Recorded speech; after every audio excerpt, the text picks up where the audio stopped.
So I think it's safe to say that the cat has been officially out of the bag. We got Baby Yoda being delivered to the client. We get some explosive action sequences in this episode. And I have to say, this might be my favorite episode so far. We're going to talk about that and much more. Chapter 3 of The Mandalorian was titled The Sin, directed by Deborah Chow. The battered Mandalorian returns to his client for his reward. Hey everybody, Elliot back again with my weekly recap, breakdown, review of the latest episode in The Mandalorian, and I am so excited to talk about this episode with you all. But before we dive into the details, definitely consider subscribing to my channel if you haven't already. Hit that notification bell so you can stay up to date with all of my latest TV reviews and movie reviews and everything in between. So definitely subscribe, and if and when you've seen this latest episode of The Mandalorian, I got to know what you're thinking about this episode, your pros, your cons, your theories, and everything in between. Let's have some discussions in the comments below. Now, as I've been doing in my previous 2 episodes, it's been a non-spoiler in the first half and then spoilers in the second half. But this time around, I'm just going to jump right into the discussion. This is a spoiler-filled review here. So if you haven't seen the episode, go check it out. Come back, watch this review, and let me know what you thought of it in the comments. So let's break this episode down. First and foremost, one thing I noticed off the bat, the length of the episode was 37 minutes long, technically 32 minutes and 35 seconds, but who's counting, right? But that's been one of my negatives so far in the season. I've been wanting more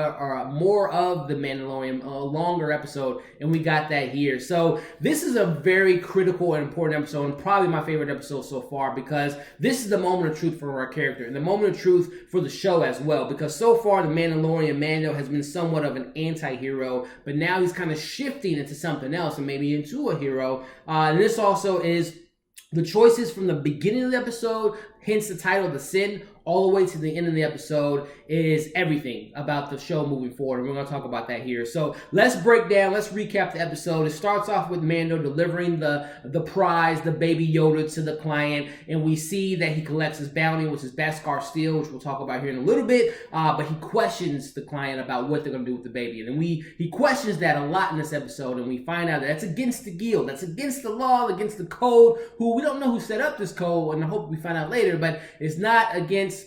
You should not be asking what's going to happen to the actual reward, and we're going to talk about that here in a bit. But he's starting to question himself and question what he's doing with his baby, which we're going to talk about in a little bit. But let's break this scene down. The next scene, we see Mando going to his hideout where the Mandalorians are underground, and we're going to break this sequence down here because there's a lot to unpack. So first and foremost, I really enjoyed the moment where Mando tells the armorer about Baby Yoda, and that he describes Baby Yoda as the enemy who saved him in battle, and the enemy who didn't know he was the enemy. And that's how the Mandalorians somewhat, I guess you would say, justifying his actions. Because, again, the sin. He's justifying giving up the baby by thinking that it's an enemy. He's saying this is an enemy. And he's kind of conflicted with the thought of him wanting to save this child. And we're seeing this kind of unravel for the Mandalorian. This is a critical part for the Mandalorian because, again, he's questioning his code and what he's been doing for his entire life. But one of the biggest things I took away from this moment in this sequence, we get a history lesson on the Mandalorian culture. It seems that in addition of the Great Purge that we find about, that there was also a Great Purge where the Empire wiped out most of the Mandalorians. So I'm hoping that maybe later in the season we maybe get a flashback, maybe a little bit more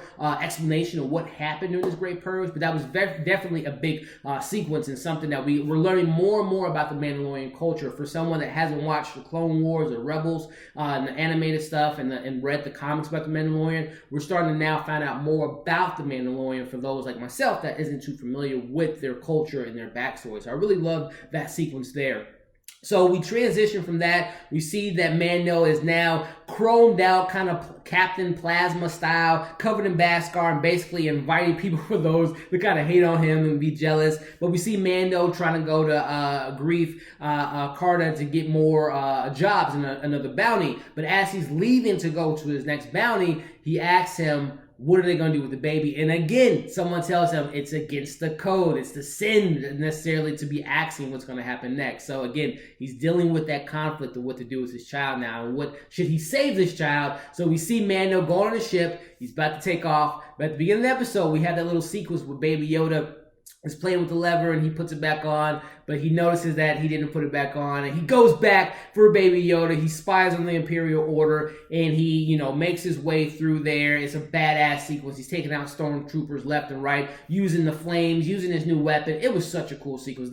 And we're going to talk about Deborah Chow in a little bit in her direction in this episode and how action-packed it was, but that scene was just awesome. But within that sequence, we see that he gets Baby Yoda, and the doctor thinks that Mando's going to kill the baby, but Dr. Pershing tells him that he's protecting the baby, and the baby would have been dead if it wasn't for him. So again, I know a lot of people have been making theories. Are they trying to clone Baby Yoda? What are they trying to do with him? Who is this client? Because we see, as Mando's spying on them, we see the client telling the doctor that he doesn't want him alive. So who is he? We're gonna hopefully find out about that a little bit later, but the biggest thing was the action sequence was off the chain. I love all the action that we got in this moment. So we see that now as Mando's walking out of the stormtroopers kind of station there, that the radars are going off. All the bounty hunters are seeing that the Mandalorian has the prized possession, and we see the little standoff there, which again, we're going to talk about Deborah in a little bit, but the action in this episode was so incredible. So we see Mando taking out the bounties left and right.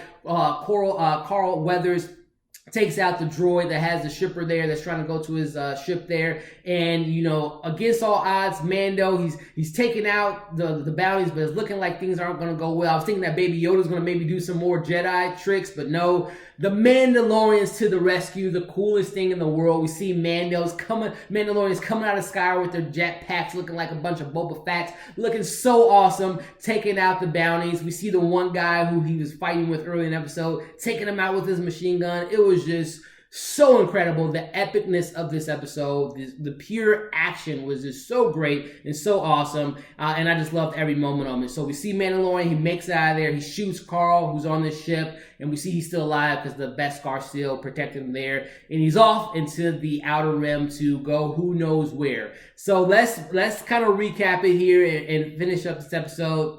By the end of it, the Mandalorian's a wanted man. He's carrying the most, his valuable bounty of his career and wearing a brand new suit of armor and probably completely clueless of what's to come next. So now the hunter has become the hunted, and Baby Yoda is under his protection, and his livelihood depends on the Mandalorian. And I love the connection that we now have with the Mandalorian, Baby Yoda, and what's to come next. I'm loving it. So questions. Where is the guild? Who's in charge? And will we learn more about it? Because again, he was asking about the bounty, and that's a no-no. But who's creating these rules and setting up all this stuff? So I gotta say, this was just such a great episode. They also mentioned the importance that the Mandalorian never takes off his helmet. But he's already broken some rules. So will we see Pedro Pascal, the Mandalorian Mando, take off his helmet sometimes? Because we know that's a deep belief of his. And of course, the Mando, has done a lot of things that he is against the grain, against his belief. So very excited to see what we get with coming episodes. But I couldn't leave this review off without leaving out Deborah Chow, who directed The Sin, who will be directing all of the episodes of Obi-Wan Kenobi.